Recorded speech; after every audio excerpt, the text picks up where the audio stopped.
सुप्रभात। कक्षा तीसरी, विषय हिंदी, उपविषय पाठ 11, पार्क हाथ से निकल गया। कविता। पुस्तक का नाम गुलमोहर हिंदी पाठ्य पुस्तक, व्याख्यान 1 दोहराई। बच्चों, आज हम कक्षा में व्याख्यान 1 में एक बार पाठ 11 कविता की दोहराई करेंगे। इस पाठ में बताया गया है कि आजकल शहरों में चारों तरफ बड़ी बड़ी इमारतें और मॉल सी नजर आते हैं। लोग पार्कों और खेल कूद के मैदानों तक में इमारतें बनाने लगे हैं। इस प्रकार वे पर्यावरण को तो नुकसान पहुंचा ही रहे हैं, साथ ही स्वयं का भी अहित कर रहे हैं। और यह कविता डॉक्टर सुरेंद्र विक्रम द्वारा रचित है। तो चलिए बच्चों, कविता की दोहराई की शुरुआत करते हैं। इस चित्र को ध्यान पूर्वक देखिए। इस चित्र में बच्चे पार्क में क्रिकेट खेल रहे हैं और सभी बच्चे बहुत खुश लग रहे हैं। मेरे घर के ठीक सामने एक पार्क था बहुत बड़ा। क्रिकेट खेलते थे हम उसमें, बड़े ध्यान से आंख गड़ा। मेरे घर के ठीक सामने एक पार्क था बहुत बड़ा। क्रिकेट खेलते थे हम उसमें, बड़े ध्यान से आंख गड़ा। इन पंक्तियों में कवि बता रहे हैं कि उनके घर के बिल्कुल सामने एक बहुत बड़ा पार्क था और हम सभी बच्चे वहां क्रिकेट खेलने जाते थे। और क्रिकेट खेलते समय हम सभी बच्चे बड़े ध्यान से आंख गड़ा। आंख गड़ा का अर्थ है टकटकी लगाकर। तो हम सभी बच्चे क्रिकेट खेलते समय बड़े ध्यान से टकटकी लगाकर खेलते थे। होमवर्क के बाद खेलते हम साथी धुन के पक्के, जमकर होती धमा चौकड़ी, लगते थे चौके छक्के। होमवर्क के बाद खेलते हम साथी धुन के पक्के, जमकर होती धमा चौकड़ी, लगते थे चौके छक्के। इन पंक्तियों में कवि कह रहे हैं कि हम जब पार्क में क्रिकेट खेलने के लिए जाते थे तो हम सबसे पहले अपना गृह कार्य पूरा करते थे। गृह कार्य करने के बाद ही हम सभी पार्क में खेलने के लिए पहुंच जाते थे और हम सभी दोस्त अपनी लगन के पक्के थे और वहां हम जमकर खूब खेलते और खूब मस्ती करते थे और इतनी मस्ती करते थे और इतना खूब जमकर खेलते थे कि हमारी हर गेंद में चौके और छक्के लगते थे। कुछ दिन हुए अचानक उसकी नाप जोक हो गई शुरू, आने लगे नए चेहरे फिर, लगते थे जो बड़े गुरु। कुछ दिन हुए अचानक उसकी नाप जोक हो गई शुरू, आने लगे नए चेहरे फिर, लगते थे जो बड़े गुरु। अचानक का अर्थ है एकाएक। नाप जोक का अर्थ है लंबाई चौड़ाई को मापना।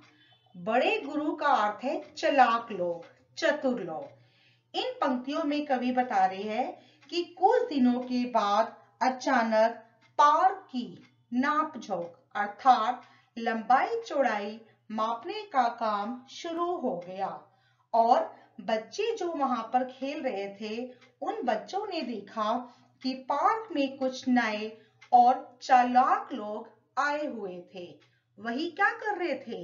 पार्क के नापझोंक का अर्थात पार्क की लंबाई चौड़ाई मापने का काम कर रहे थे।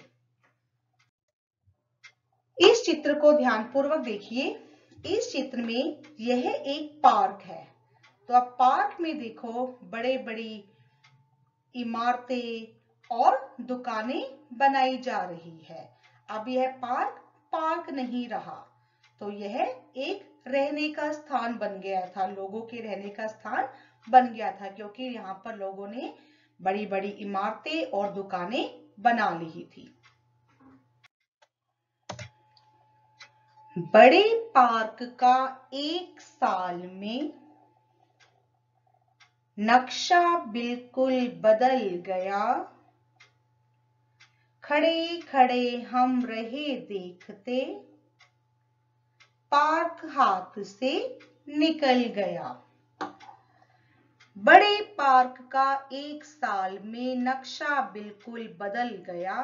खड़े खड़े हम रहे देखते, पार्क हाथ से निकल गया।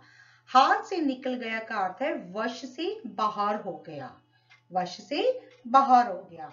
इन पंक्तियों में कवि ने बताया है कि धीरे धीरे एक साल के अंदर ही पार्क का नक्शा पूरी तरह से बदल गया और हम सब खड़े देखते ही रह गए और पार्क हमारे वश से बाहर हो गया। खुले पार्क में लंबे चौड़े 2 दर्जन बन गए मकान, बाकी जो कुछ जगह बची थी उसमें 10 सज गई दुकान।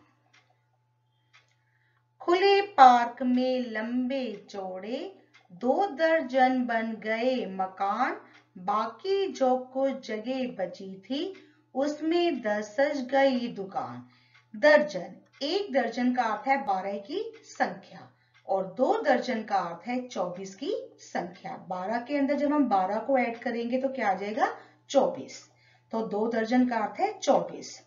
इन पंक्तियों में कवि ने बताया है कि उस पार्क में 2 दर्जन की संख्या में अर्थात 24 लंबे चौड़े खुले खुले मकान बना दिए गए। बाकी जगह पर लगभग 10 दुकानों का निर्माण कर दिया गया। बाकी जो जगह बची थी, पहले तो 24 घर बना दिए गए, तो उसके बाद जो जगह बाकी बची हुई थी वहां पर 10 दुकानों का निर्माण कर दिया गया। अब तो कोई हमें बताए, कहाँ खेलने जाए हम, 2 कमरों के छोटे घर में कैसे मन बहलाए हम। यह कविता डॉक्टर सुरेंद्र विक्रम द्वारा रचित है और मन बहलाए का अर्थ है मनोरंजन करना। अब तो कोई हमें बताए, बच्चे ये सब देखकर बहुत दुखी हो गए।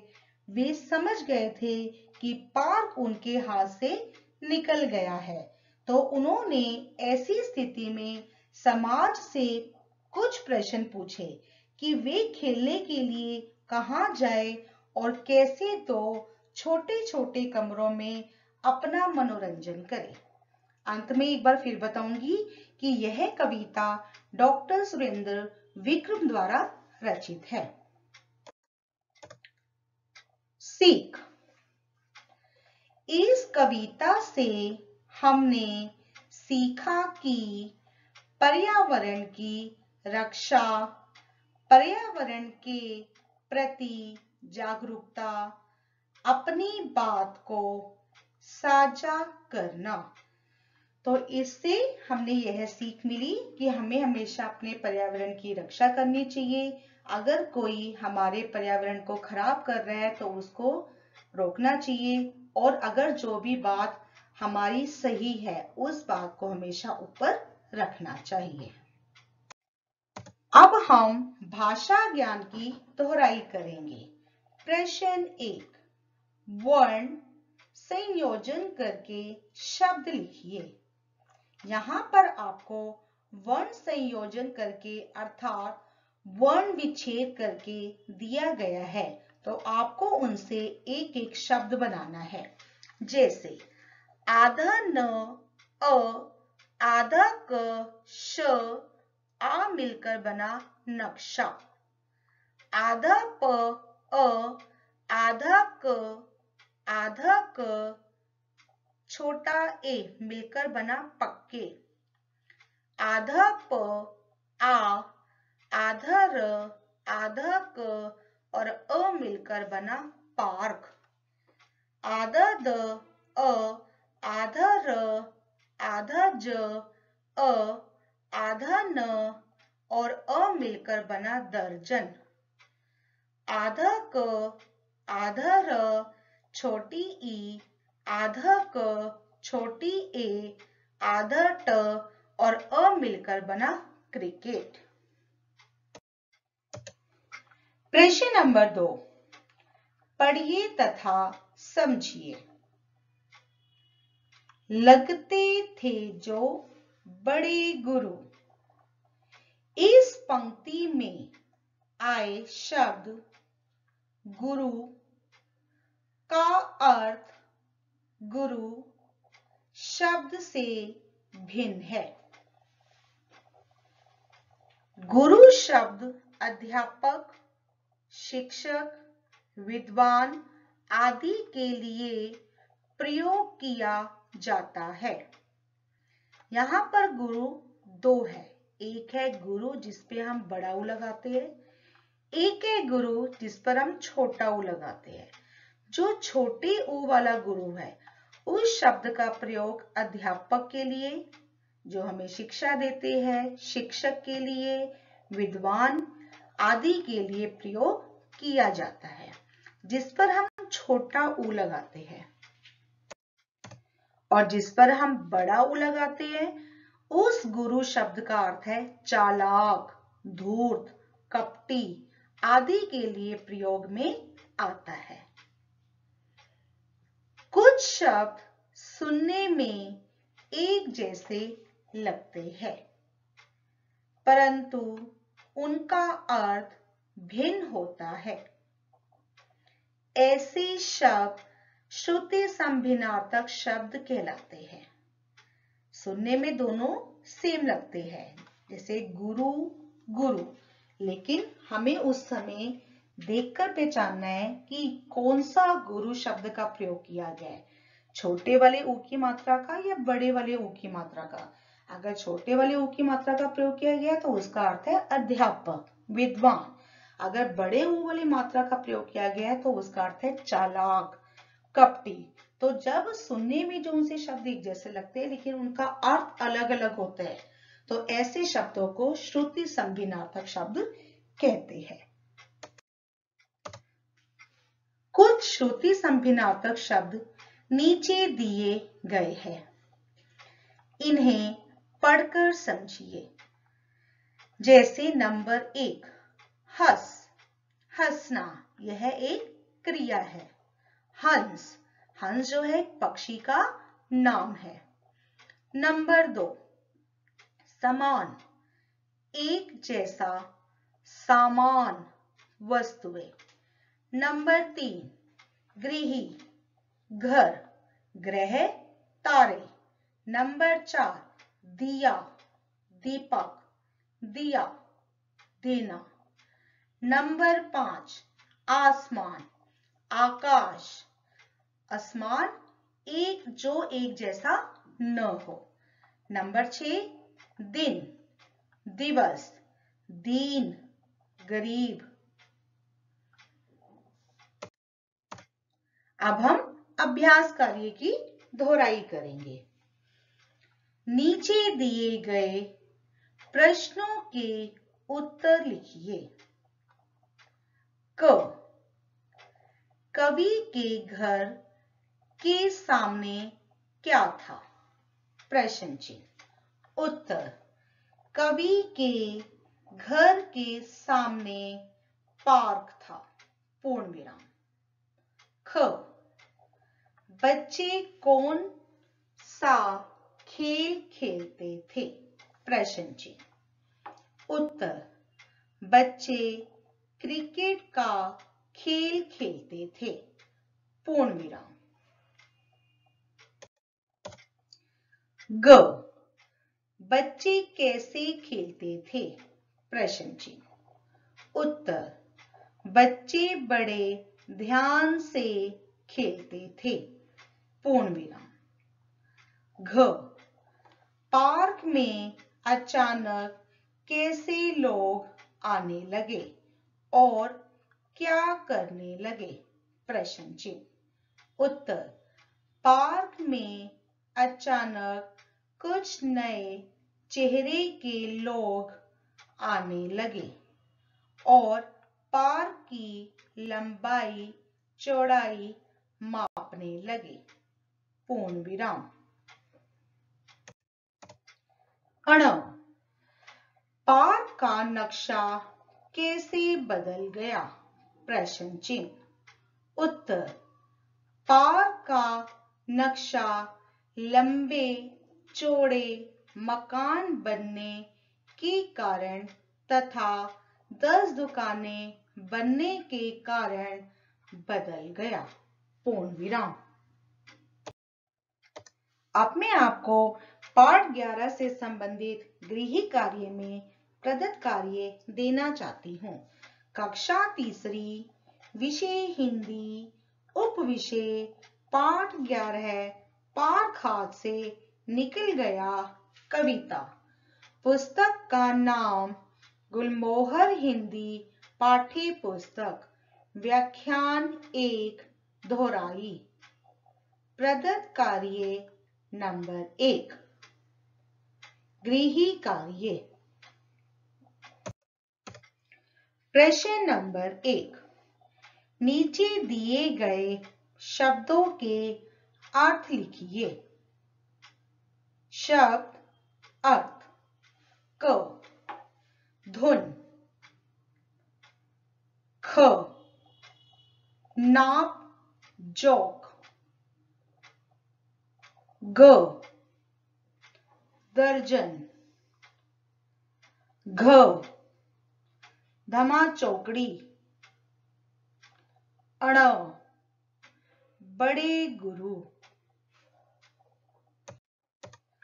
प्रश्न नंबर 2, नीचे दिए गए प्रश्नों के उत्तर लिखिए। क, पार्क का नक्शा कैसे बदल गया? प्रश्न चिन्ह। उत्तर। ख, बच्चे कौन सा खेल खेलते थे? प्रश्न चिन्ह। उत्तर। ग, पार्क में अचानक कैसे लोग आने लगे? प्रश्न चिन्ह। उत्तर। प्रश्न नंबर 3, नीचे दिए गए शब्दों के श्रुति संभिन्नार्थक शब्द लिखिए। नंबर 1, हंस। नंबर 2, समान। नंबर 3, गृह। नंबर 4, दिया। नंबर 5, आसमान। प्रश्न नंबर 4, सही विकल्प चुनकर उसके सामने टिक लगाइए। क, बच्चे पार्क में कब खेलते थे? प्रश्न चिन्ह। नंबर 1, शाम को। नंबर 2, स्कूल जाने से पहले। नंबर 3, होमवर्क करने के बाद।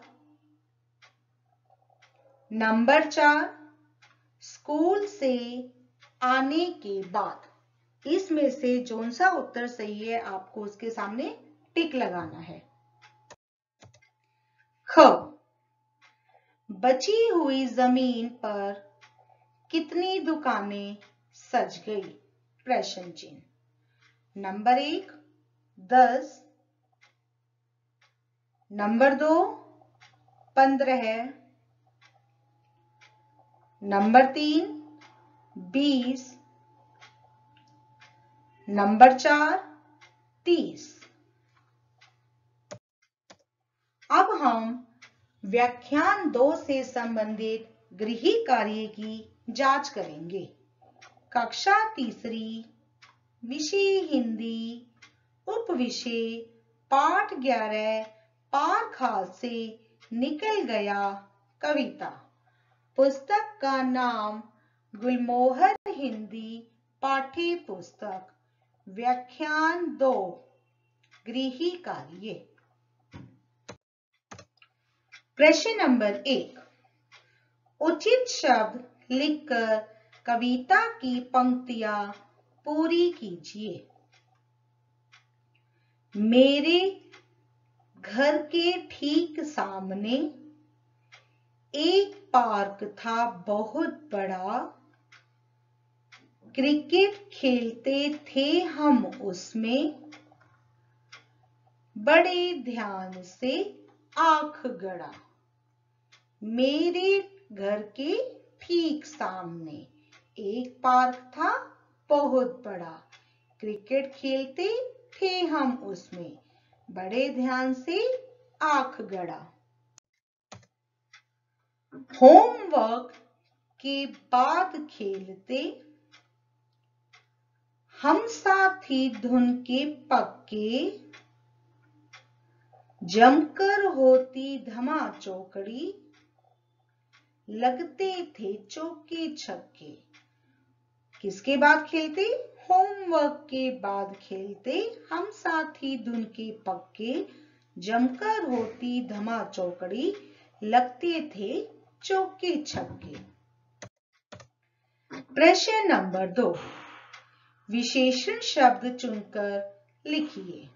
यहाँ पर आपको कुछ विशेषण शब्द दिए गए हैं, जैसे छोटे, बड़ा, 2, 2 दर्जन, 10, नए। क, डैश पार्क बड़ा पार्क। ख, डैश घर छोटे घर। ग, डैश दुकानें 10 दुकानें। घ, डैश चेहरे नए चेहरे।